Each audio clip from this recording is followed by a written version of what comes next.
বাংলাদেশে একটা উৎসব মুখর পরিবেশ বিরাজ করছে। কেন বলেন তো? এই খেলাকে কেন্দ্র করে এখন হাটে ঘাটে মাঠে আমরা যেখানেই যাই সেখানেই মাইকিং শুনি, অমুক জায়গায় খেলা, অমুক জায়গায় খেলা, অমুক জায়গায় খেলা, ঠিক কিনা?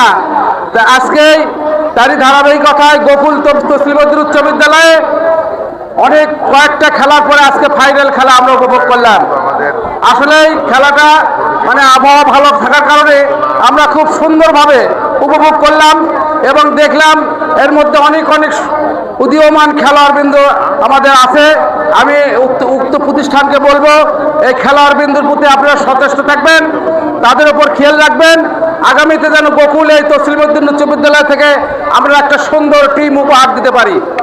আমি আশা করব এই জন্য সবাইকে যাই খেলতে আগ্রহী, খেলতে পারদর্শী, তাকে আমরা সবসময় প্রশিক্ষণ দেবো।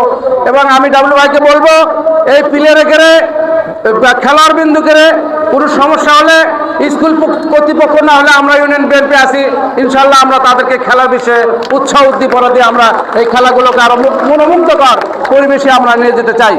সম্মানিত উপস্থিতি, আমাদের বিভিন্ন পর্যায়ের নেতৃবৃন্দ এখানে আছেন, তাদেরকে একটাতে আমি বলতে চাই আগামী শনিবার দিন আমাদের এখানে, শুক্রবার দিন আর শনিবার দিন দুইটি খেলা আমাদের এখানে হবে।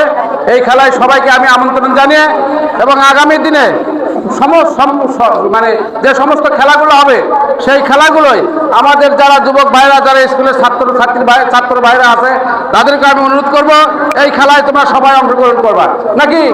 হ্যাঁ, খেলায় মানে খেলা দেখার জন্য আসবে না? হ্যাঁ, সবাই আসবা। আচ্ছা, আমি সবাইকে ধন্যবাদ জানাচ্ছি, কৃতজ্ঞতা।